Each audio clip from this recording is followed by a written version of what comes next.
হরে কৃষ্ণ। সকল ভক্তবৃন্দদের চরণে আমার প্রণাম। আমরা শ্রী ঈশ উপনিষদ অধ্যয়ন করছি এবং আজকে ঈশ উপনিষদের আমাদের পঞ্চদশতম মন্ত্র আমরা অধ্যয়ন করব। ঈশ উপনিষদের পঞ্চদশতম মন্ত্রে আপনাদের সকলকে সুস্বাগতম জানাচ্ছি। ওম অজ্ঞানতিমিরন্ধস্য জ্ঞানাঞ্জনশলাকয়া চক্ষুরুন্মিলিतं येन তস্मै শ্রীগুরুভে নমঃ। শ্রীচৈতন্যমনোভীষ্টং স্থাপিतं येन ভূতলে স্বয়ং রূপা কदा मह्यं ददाति स्वपदान्तिकम्। वन्देऽहं श्रीगुरु श्रीयुतपदकमलं श्रीगुरून् वैष्णवांश्च श्रीरूपं साग्रजातं सगण रघुनाथान्वितं तं सजीवम् साद्वैतं सावधूतं परिजनसहितं श्रीकृष्णचैतन्यदेवं श्रीराधा कृष्णपादान् सगण ललिता श्रीविशाखान्वितांश्च।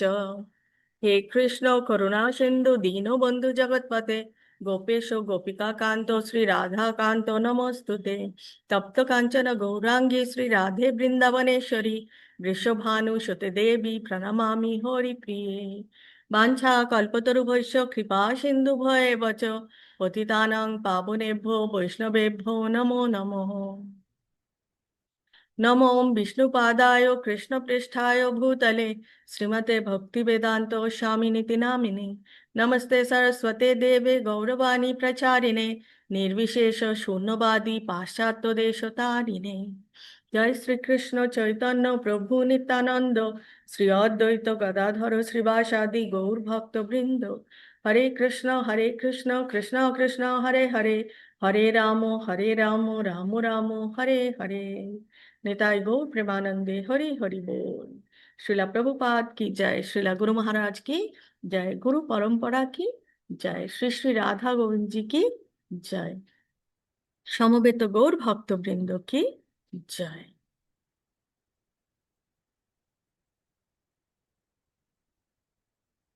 ओम नमो भगवते वासुदेवाय, ओम नमो भगवते वासुदेवाय, ओम नमो भगवते वासुदेवाय। শ্রী ঈশ উপনিষদের পঞ্চদশতম মন্ত্র। আজকের মন্ত্রটা খুব সুন্দর, যেখানে আহ এখানে বলা হচ্ছে যে ভগবান, সেই যে ভগবান, তার যে জ্যোতি, তার ব্রহ্মণ দিয়ে তিনি নিজেকে আবৃত করে রাখেন, সেটার ব্যাপারেই আমরা জানতে পারবো। যার জন্য যারা ব্রহ্মণের ওপর বা নির্বিশেষবাদী, যারা ব্রহ্মণের ওপর যারা ধ্যান করে, তারা কিছুতেই ভগবানকে, মানে ভগবানের যে আকার আছে, ভগবানেরও যে রূপ আছে, জড়জাগতিক রূপ নয়, আধ্যাত্মিক রূপ যে রয়েছে সেটা কিন্তু আছে, তারা জানতে পারে না, কারণ তারা সেই ব্রহ্মণ ভেদ করে ব্রহ্মণের ওপারে কি আছে তারা জানে না। হিরণ্ময়েন পাত্রেণ সত্যাস্যাপিহিতং মুখম তত্ত্বং পুষ্ণান অপ্রাবৃণু সদ্যা ধর্মায় দৃষ্টয়ে। অনুবাদ জেনে নেব। অনুবাদ এবং তাৎপর্য শ্রীলা প্রভুপাদ দিয়েছেন। শ্রীলা প্রভুপাদ কি জয়। হে ভগবান, সর্বজীব পালক, আপনার উজ্জ্বল জ্যোতি দ্বারা আপনার প্রকৃত মুখারবৃন্দ আচ্ছাদিত। কৃপা করে সেই আচ্ছাদন দূর করুন এবং আপনার শুদ্ধ ভক্তের নিকট নিজেকে প্রদর্শন করুন। তো এখানে ভগবানের প্রতি তার ভক্ত প্রার্থনা করছে, এতটুকু অন্তত আমরা বুঝতে পারলাম। এবং কি প্রার্থনা করছে? এখানে প্রার্থনা করছে যে ভগবানের যে আকার রয়েছে, সেই আকার হিরণ্ময় পাত্র দিয়ে ঢাকা, এবং ভগবানের চরণ কমলে প্রার্থনা করছেন যে সেই হিরণ্ময় সরিয়ে নেয়, যাতে ভগবান, যাতে ভক্ত ভগবানকে দেখতে পায়। তাৎপর্য: ভগবদ্গীতায় শ্রী ভগবান তার ব্যক্তিগত রশ্মি ব্রহ্মজ্যোতি অর্থাৎ তার সাকার রূপের উজ্জ্বল জ্যোতির ব্যাখ্যা করে বলেছেন যে ব্রহ্মণো হি প্রতিষ্ঠানম অমৃতস্য ব্যয়স্য চ শাশ্বতস্য চ ধর্মস্য সুখস্যৈকান্তিকস্য চ। আমি নির্বিশেষ ব্রহ্মের প্রতিষ্ঠা বা আশ্রয়। এখানে ভগবান কিন্তু এই কথা নিজেই চতুর্দশ অধ্যায়ের 27 নম্বর শ্লোকে ভগবান নিজেই অর্জুনকে বলেছিলেন এবং অর্জুনের মাধ্যমে আমাদেরকেও জানিয়েছেন যে ভগবানের যে রূপ রয়েছে সেই রূপ কিন্তু আহ, ঢাকা রয়েছে। তো তাই বলছে আমি নির্বিশেষ ব্রহ্মের প্রতিষ্ঠা বা আশ্রয়। তো ভগবান যদি না থাকতো বা ভগবানের আকার যদি না থাকতো তাহলে এই ব্রহ্ম কোথায় আশ্রয় নিত, সেটাই হচ্ছে কথা। ব্রহ্ম, পরমাত্মা ও ভগবান হচ্ছেন একই পরম তত্ত্বের তিনটি প্রকাশ। পরমার্থ অনুশীলনে সর্বপ্রথমে ব্রহ্মানুভূতি হয়। অনুশীলনে আরো উন্নতি হলে পরমাত্মা অনুভব হয় এবং ভগবান উপলব্ধি হচ্ছে পরম তত্ত্বের চরম উপলব্ধি। এই যে যারা ধ্যান করে, আমরা বারংবার একই কথা বলে আসছি যে যারা ধ্যান করছে হয়তো বা তারা ব্রহ্মজ্যোতির সাথে বিলীন হয়ে যাচ্ছে, মিলিয়ে যাচ্ছে। আর তারা যদি সেই ধ্যানে সম্পূর্ণভাবে তারা যদি সাকসেসফুল না হয়, ঠিক আছে, সেই ধ্যানের মাধ্যমে যদি উত্তীর্ণ হয়ে ব্রহ্মজ্যোতি অবধি না পৌঁছতে পারে তাদেরকে আবার পুনর্জন্ম নিতে হয়। সেই জন্মটা হয়তো ভগবান তাদের ওপর কৃপা করে এরকমও করতে পারে যে কোথায় ধনী বণিক চারি ব্রাহ্মণের গৃহে জন্ম হবে। তাতে কি হবে?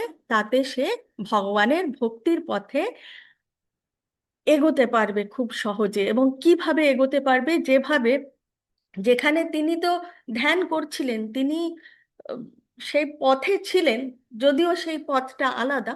তো যাই হোক, আস্তে আস্তে আস্তে আস্তে ধাপে ধাপে উঠতে হয়, তো তিনি হয়তো পরের ধাপে পৌঁছতে পারবেন।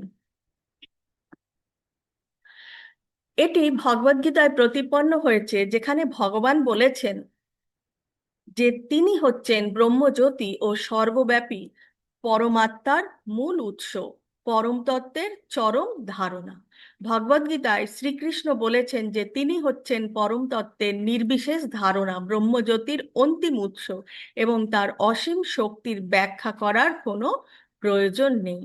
ভগবান কি বলেছেন? ভগবান বলেছেন অথবা বহু নাই, বহু নাইতে না কিম জ্ঞাতেন তবার্জুনা বিষ্টাভ্যাহম ইদম কৃৎস্নম একাংশেন স্থিতো জগৎ। ভগবান বলেছেন, কিন্তু অর্জুন, অর্জুন যখন অনেক কিছু জানার চেষ্টা করছিল যে আম, হে মাধব, তোমাকে কি রূপে, কিভাবে সব সময় মনে করব, তখন ভগবান বলেছিলেন, কিন্তু অর্জুন, এই সমস্ত কিছুর পুঙ্খানুপুঙ্খ জ্ঞানের কি প্রয়োজন? আমার এক অংশের দ্বারা সমগ্র বিশ্ব জগতে আমি পরিব্যাপ্ত হয়ে অবস্থিত আছি। ভগবদ্গীতার 10 অধ্যায় 42 শ্লোকে ভগবান এভাবেই তার অংশ প্রকাশের এই সর্বব্যাপী পরমাত্মা সম্পূর্ণ জড়জাগতিক সৃষ্টিকে পালন করেন। সেই সঙ্গে চিন্ময় জগতে সমস্ত প্রকাশ তিনি নিজেই প্রতিপালন করেন। অতএব ঈশ উপনিষদের এই মন্ত্রে ভগবানকে পুষণ অর্থাৎ পরম পালক রূপে সম্বোধন করা হয়েছে। ভগবান যদি প্রতিপালন না করে আমাদের, তাহলে আমরা চলবো কিভাবে? কারণ তিনি আমাদের বীজদাতা পিতা, তিনি সর্ব কারণ কারণম। পরম পুরুষ ভগবান শ্রীকৃষ্ণ সর্বদাই অপ্রাকৃত আনন্দে মগ্ন থাকেন। আনন্দময় কৃষ্ণ 5,000 বৎসর আগে তিনি যখন ভারতে শ্রী বৃন্দাবনে উপস্থিত ছিলেন, তখন বাল্যলীলার প্রারম্ভ থেকেই তিনি সব সময় অপ্রাকৃত আনন্দে মগ্ন থাকতেন। অঘ, বক, পুতনা ও প্রলম্বাদি অসুর বধ ছিল তার আনন্দময় প্রমাদ। ভগবান আসলে তিনি যত রকমের যা যা লীলা করেন সবই তার ইচ্ছা অনুযায়ী। তার যখন যেই রকম লীলা করতে ইচ্ছে হয় তখন কিন্তু তিনি ঠিক সেই রকম লীলাই করেন। সংক্ষেপে বলছি, এই যে জয় বিজয়ের যে গল্প রয়েছে, সনৎ কুমারেরা তাকে যে অভিশাপ দেন জয় বিজয়কে, এবং জয় বিজয়কে কি বলেছিলেন, বলেছিলেন যে যদি ভগবানের শত্রু রূপে তারা তারা যদি জন্মগ্রহণ করতে চায় তাহলে খুব শিগগিরই, মানে 4টে জন্মে পরেই আবার তারা ভগবানের কাছে ফেরত আসতে পারবে। এবং ভগবানের মিত্র রূপে, সখা রূপে যদি তারা জন্মগ্রহণ করতে চায় তাহলে আরো অনেক অনেক বছর, অনেক অনেক জন্মের পরে আবার ভগবানের কাছে ফেরত আসতে হবে।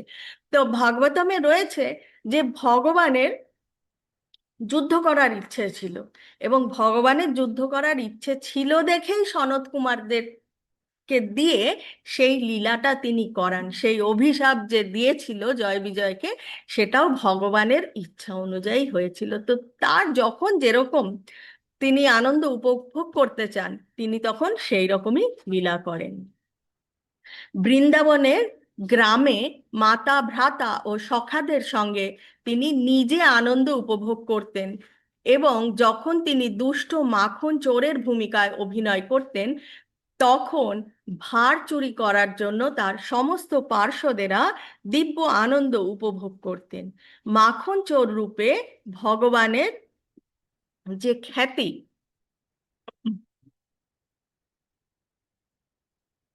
নিন্দনীয় কিন্তু নয়। মাখন চুরি করার যে লীলা সেটা কিন্তু নিন্দনীয় নয়।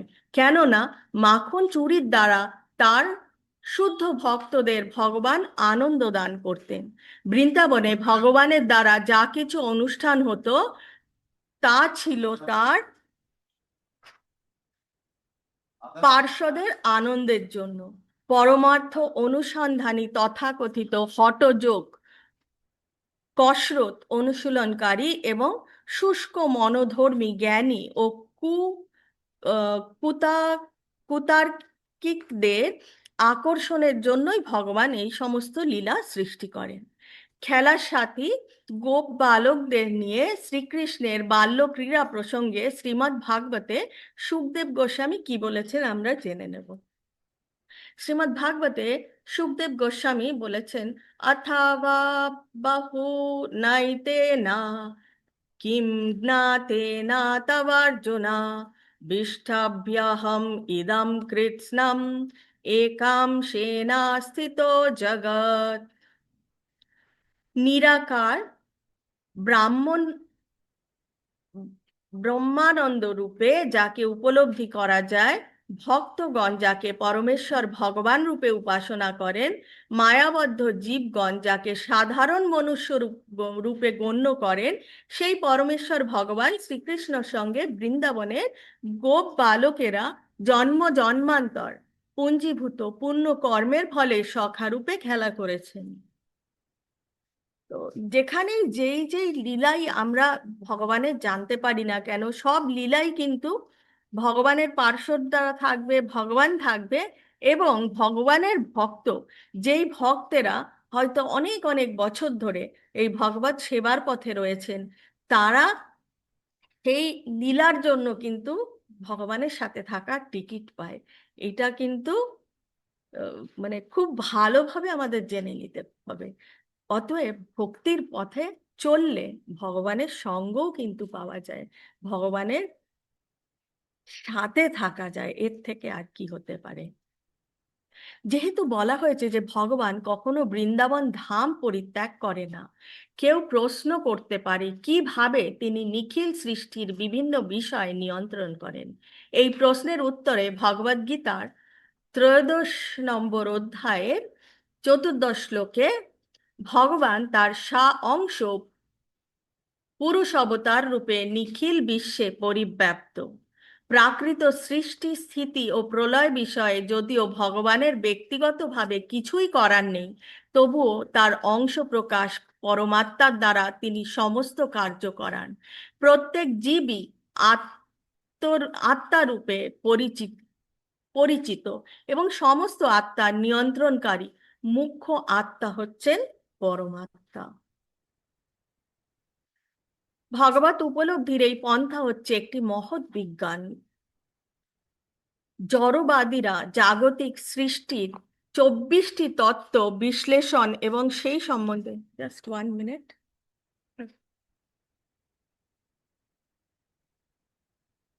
হরে কৃষ্ণ। জড়বাদীরা জাগতিক সৃষ্টির 24টি তত্ত্ব বিশ্লেষণ এবং সেই সম্বন্ধে ধ্যান করতে পারে, কারণ পুরুষ বা ভগবান সম্বন্ধে তাদের জ্ঞান অতি অল্প। নির্বিশেষ ব্রহ্মবাদীরা ব্রহ্মজ্যোতির উজ্জ্বল আলোক রশ্মির দ্বারাই কেবল বিভ্রান্ত। যিনি পরম তত্ত্বের পূর্ণ দর্শন লাভ করতে চান, তাকে এই 24টি তত্ত্ব এবং অতীত উজ্জ্বল জ্যোতির স্তরভেদ করতে হবে।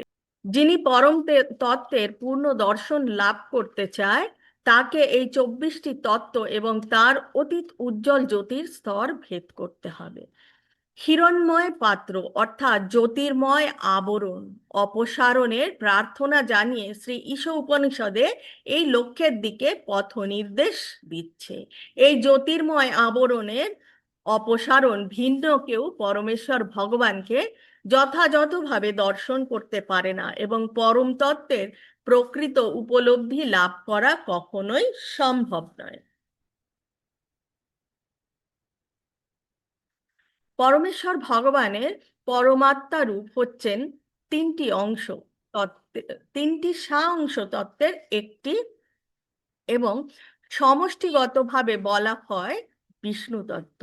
এই ব্রহ্মাণ্ডের বিষ্ণু তত্ত্ব ব্রহ্মা, বিষ্ণু এবং শিব এই তিন মুখ্য দেবতার একজন হচ্ছেন ক্ষীরোদাক্ষায়ী বিষ্ণু নামে অভিহিত। তিনি প্রতি জীবের মধ্যে সর্বব্যাপী পরমাত্মা রূপে বিরাজিত। গর্ভদাক্ষায়ী বিষ্ণু হচ্ছেন সকল জীবের সমষ্টি অন্তর্যামী। এই দুজন ছাড়াও কারণ সমুদ্রে কারণদাক্ষায়ী বিষ্ণু শায়িত আছেন। তিনি সকল ব্রহ্মাণ্ডের সৃষ্টিকর্তা। যোগ পদ্ধতি একনিষ্ঠ যোগ অনুশীলনকারীকে শিক্ষা দেয় যে কিভাবে এই জড় সৃষ্টির 24টি উপাদান অতিক্রম করে বিষ্ণু তত্ত্বের সাক্ষাৎ লাভ করা যায়। তো আমরা এখানে যে তিন বিষ্ণু রয়েছে সেই তিন বিষ্ণুর কথা জানলাম। তো এখানে বলা হচ্ছে যে এই তিন মুখ্য দেবতার একজন হচ্ছে ক্ষীরোদাক্ষায়ী বিষ্ণু, এবং সেই ক্ষীরোদাক্ষায়ী বিষ্ণু তিনি হচ্ছেন জীবের মধ্যে সর্বব্যাপী পরমাত্মা রূপে বিরাজমান। এবং তারপরে রয়েছেন গর্ভদাক্ষায়ী বিষ্ণু। গর্ভদাক্ষায়ী বিষ্ণু তিনি সকল জীবের সমষ্টি অন্তর্যামী। এই দুজন ছাড়াও কারণ সমুদ্রে রয়েছেন কারণদাক্ষায়ী বিষ্ণু। তিনি সকল ব্রহ্মাণ্ডের সৃষ্টিকর্তা। যোগ পদ্ধতি একনিষ্ঠ যোগ অনুশীলনকারীকে শিক্ষা দেয় যে কিভাবে এই জড় জগৎ সৃষ্টির 24টি উপাদান অতিক্রম করে বিষ্ণু তত্ত্বের সাক্ষাৎ লাভ করা যায়। অভিজ্ঞতা লব্ধ দার্শনিক জ্ঞান আলোচনায় ভগবান শ্রীকৃষ্ণের অপাকৃত দেহ নিঃসৃত অতুজ্জ্বল আলোক নির্বিশেষ ব্রহ্মজ্যোতির উপলব্ধির সহায়ক। এটি যেমন ভাগবত গীতার বলা হয়েছে, ঠিক সেই রকম ব্রহ্ম সংহিতাতেও বলা হয়েছে। ভজামি। তো ব্রহ্মাজি বলছেন, কোটি কোটি ব্রহ্মাণ্ডে বিভিন্ন বিভূতি সম্পন্ন বৈচিত্র্যময় অসংখ্য গ্রহমণ্ডল রয়েছে। এই সব গ্রহমণ্ডল ব্রহ্মজ্যোতির এক কোণে অবস্থান করছে। এই ব্রহ্মজ্যোতি হচ্ছে আমার উপাস্য পুরুষোত্তম ভগবানের অপ্রাকৃত দেহ নিঃসৃত রশ্মির ছটা। ব্রহ্ম সংহিতার এই মন্ত্রটি পরম তত্ত্বের বাস্তব উপলব্ধি স্তর থেকে উক্ত হয়েছে, এবং শ্রী ঈশ উপনিষদের শ্রুতি মন্ত্র আলোচিত এই মন্ত্রটিকে আত্ম উপলব্ধির পন্থারূপে প্রতিপন্ন করেছে। ব্রহ্মজ্যোতি অপসারণের জন্য এটি কেবল ভগবানের কাছে একটি প্রার্থনা, যাতে তার প্রকৃত মুখমণ্ডল দর্শন করা যায়। পূর্ণ জ্ঞান হচ্ছে ব্রহ্মের উৎস সম্বন্ধে জ্ঞান, এবং ব্রহ্মের উৎস হচ্ছে ভগবান শ্রীকৃষ্ণ। শ্রীমদ্ ভাগবতাদি শাস্ত্রে কৃষ্ণ তত্ত্ব পূর্ণভাবে সম্প্রসারিত করা হয়েছে। শ্রীমদ্ ভাগবতে প্রণেতা শ্রীল ব্যাসদেব প্রতিপাদন করেছেন যে পরমেশ্বর ভগবান সম্পর্কে কারো উপলব্ধি অনুসারে ব্রহ্ম, পরমাত্মা বা ভগবান রূপে বর্ণিত হয়েছেন। কিন্তু শ্রীল ব্যাসদেব কখনোই বলেননি যে পরম তত্ত্ব হচ্ছেন একজন সাধারণ জীব। জীবকে সর্বশক্তিমান পরম তত্ত্ব রূপে কখনোই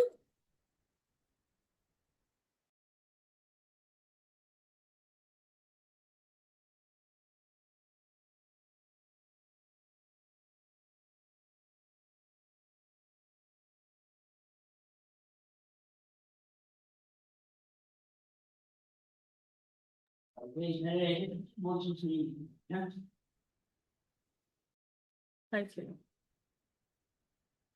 ব্রহ্ম সংহিতার এই মন্ত্রটিকে পরম তত্ত্বের বাস্তব উপলব্ধির স্তর থেকে উক্ত হয়েছে, এবং ঈশ উপনিষদের শ্রুতি মন্ত্রে আলোচিত এই মন্ত্রটিকে আত্মার উপলব্ধি পন্থা রূপে প্রতিপন্ন করেছে।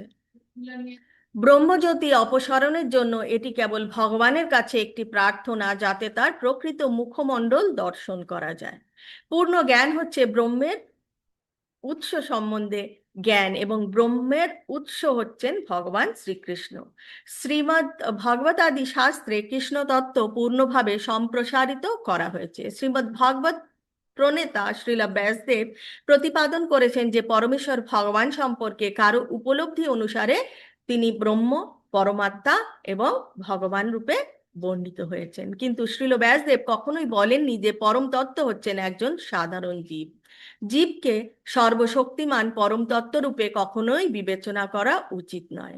যদি তাই হতো তবে ভগবান প্রকৃত রূপ দর্শনের জন্য তার জ্যোতির্ময় আবরণ অপসারণের জন্য জীবের প্রার্থনা করার কোনো প্রয়োজন হতো না।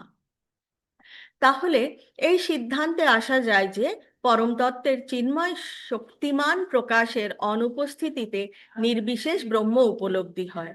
সেই রকম কেউ যখন ভগবানের চিৎ শক্তিহীন জড়া শক্তিকে উপলব্ধি করেন, তখন তার পরমাত্মা উপলব্ধি হয়। এভাবেই পরম তত্ত্বের ব্রহ্ম ও পরমাত্মা উপলব্ধি হচ্ছে আংশিক উপলব্ধি, কারণ সর্বশ্রেষ্ঠ এবং উচ্চতর উপলব্ধি হচ্ছে ভগবান, এবং ভগবান শ্যাম সুন্দর রূপে, ভগবান শ্রীকৃষ্ণ রূপে যে উপলব্ধি, সেটাই হচ্ছে সর্বশ্রেষ্ঠ উপলব্ধি। তো এই যে যোগী যারা ধ্যান করছেন, তারা নির্বিশেষবাদী, তারা হচ্ছে সেই ব্রহ্মের উপাসনা করছেন, কিন্তু ব্রহ্মের উপাসনা ভেদ করে তারপরে তাদের যে স্তরগুলো রয়েছে, সেটা হচ্ছে প্রথমে ব্রহ্মন, তারপরে হচ্ছে পরমাত্মা স্তর, এবং তার ওপরে হচ্ছে ভগবানের স্তর। ঠিক আছে? তো আমাদের কাছে যে পন্থা রয়েছে, সেই পন্থা হচ্ছে সর্বশ্রেষ্ঠ যে উপলব্ধি, ভগবানের যে শ্যাম সুন্দর রূপ, ভগবান শ্রীকৃষ্ণের যে শ্যাম সুন্দর রূপ, সেই শ্যাম সুন্দর রূপ হচ্ছে সর্বশ্রেষ্ঠ। তো আমাদের কাছে যখন এই সহজ পন্থা রয়েছে, তো সেই সহজ পন্থা যেটা রয়েছে ভগবানের যে রূপ বা আকার, হ্যাঁ, সেখানে সেই অনুভূতির, সেই উপলব্ধির, সেটা আমরা ছেড়ে তাহলে অন্য পন্থা কেন অবলম্বন করব? সেটাই হচ্ছে কথা। তো সেই রকম কেউ যখন ভগবানের চিৎ শক্তিহীন জড়া শক্তিকে উপলব্ধি করেন, তখন তার পরমাত্মা উপলব্ধি হয়। এভাবেই পরম তত্ত্বের ব্রহ্ম ও পরমাত্মা উপলব্ধি হচ্ছে আংশিক উপলব্ধি। যাই হোক, হিরণ্ময় পাত্র উন্মোচন করার পর কেউ যখন পরমেশ্বর ভগবান শ্রীকৃষ্ণকে পূর্ণ শক্তিতে উপলব্ধি করেন, তখন তিনি উপলব্ধি করেন বাসুদেব সর্বমিতি। এই শ্লোকটি আমরা ভগবদ গীতায়ও দেখেছি, বহুনাম জন্ম নামান্তে জ্ঞানবান মাম প্রপদ্যতে বাসুদেব সর্বমিতি সা মহাত্মা সুদুর্লভ। তো শ্রীকৃষ্ণই ব্রহ্ম, পরমাত্মা এবং ভগবান, সমস্ত কিছুই হচ্ছেন ভগবান। তিনি হচ্ছেন ভগবান বা মূল, সর্বকারণ কারণম। আর ব্রহ্ম ও পরমাত্মা তার শাখা প্রশাখা। ভগবদ্গীতায় নির্বিশেষ ব্রহ্মের উপাসক হচ্ছেন জ্ঞানী, পরমাত্মার উপাসক হচ্ছে যোগী, এবং শ্রীকৃষ্ণের উপাসক হচ্ছেন ভক্ত। এই তিন রকমের পরমার্থী তুলনামূলক বিশ্লেষণও রয়েছে। শ্রীমদ্ ভগবদ গীতার ষষ্ঠ অধ্যায়ের শ্লোক নাম্বার 46 আর 47-এ বলা হয়েছে যে সকল প্রকার পরমার্থবাদীদের মধ্যে যিনি জ্ঞানী, যিনি বৈদিক জ্ঞান অনুশীলন করেছেন, তিনি শ্রেষ্ঠ। তবুও যোগী জ্ঞানী অপেক্ষা শ্রেষ্ঠ এবং সকাম কর্মী অপেক্ষা অধিকতর শ্রেষ্ঠ। আবার সব রকম যোগীর মধ্যে তিনি তার সর্বশক্তি নিয়োগ করে নিরন্তর ভগবানের সেবা করেন, তিনি হচ্ছেন সর্বশ্রেষ্ঠ যোগী। সংক্ষেপে বলা যায় যে কর্মী অপেক্ষা জ্ঞানী হচ্ছে শ্রেয় এবং জ্ঞানী অপেক্ষা যোগী শ্রেয়। কিন্তু সকল যোগীর মধ্যে যিনি সব সময় ভক্তিযোগে ভগবানের সেবা করেন, তিনি হচ্ছেন সর্বশ্রেষ্ঠ। এভাবেই সাফল্য অর্জনের জন্য ঈশ উপনিষদ আমাদেরকে নির্দেশ দিচ্ছে। তো সব থেকে শ্রেয়স্কর কোন পন্থা? সব থেকে শ্রেয়স্কর পন্থা হচ্ছে যেটা কলিযুগে অত্যন্ত সহজ। শ্রী চৈতন্য মহাপ্রভু আমাদের যেই আহ, আমাদেরকে যে কথা জানিয়ে গেছেন, যে আহ, যেই রকম ভক্তির পথের কথা বলে গেছেন, সেটা হচ্ছে হরে কৃষ্ণ মহামন্ত্র। কারণ আমরা কলিযুগে রয়েছি এবং কলিকালে আমরা সকলেই শূদ্র, এবং আমাদেরকে এই কলিযুগের যে একটা মাত্র একটা মাত্র সুফল এবং সাফল্য কিভাবে, সেটা হচ্ছে আমরা অর্জন করতে পারি হরে কৃষ্ণ মহামন্ত্র দিয়ে। হরের নামা হরের নামাই বা কেবলম কলৌ নাস্ত্যভ্যা নাস্ত্যভ্যা নাস্ত্যভ্যা গতির অন্যথা। অর্থাৎ কলিকালে যখন আমরা চারিদিকে নানান রকম অনাচার, নানান রকম আমরা দেখতে পাচ্ছি বিকর্ম চলছে চারিদিকে, খবরের কাগজ খুললে, টিভি নিউজ খুললে, সোশ্যাল চ্যানেল খুললে আমরা যা দেখব, চারিদিকে কিন্তু অনাচার এবং বিকর্ম ছাড়া সুকর্মের খুব কম কিছু পাওয়া যায়, হ্যাঁ কি না? সত্যি, এটাই হচ্ছে সত্যি কথা, কলিযুগের হচ্ছে এটাই ফল। কিন্তু এত কিছু খারাপের মধ্যে একটা মাত্র ভালো, সেটা হচ্ছে এই হরে কৃষ্ণ মহামন্ত্র এবং পঞ্চতত্ত্ব মন্ত্র দিয়ে শুরু করে জয় শ্রীকৃষ্ণ চৈতন্য প্রভু নিত্যানন্দ শ্রী অদ্বৈত গদাধর শ্রীবাসাদি গৌর ভক্তবৃন্দ। হরে কৃষ্ণ কৃষ্ণ কৃষ্ণ হরে হরে, হরে রাম রাম রাম হরে হরে। এই ভগবানের কথা, নাম রূপ গুণ লীলা, শ্রবণম কীর্তনম বিষ্ণু স্মরণম, এটাই হচ্ছে কলিযুগের একমাত্র উপায়। এবং সেই উপায় কি দিয়ে করব? নাম রূপ গুণ লীলা এবং জপ করতে হবে মহামন্ত্র। আজকের পঞ্চদশতম মন্ত্র এই অবধি। বাঞ্ছা কল্পতরুভ্যশ্চ কৃপা সিন্ধু ভয়ে বচ পতিতানাং পাবনেভ্যো বৈষ্ণবেভ্যো নমো নমঃ। श्रीला प्रभुपाद की जय, श्रीला गुरु महाराज की जय, गुरु परंपरा की जय, श्री श्री राधा गोविंद जी की जय, সমবেত গৌর ভক্তবৃন্দ কি জয়, নিতাই গৌর প্রেমানন্দে হরি হরি বল। আমি আনমিউট অপশন অন করছি, আপনাদের কারোর যদি কোনো প্রশ্ন থেকে থাকে।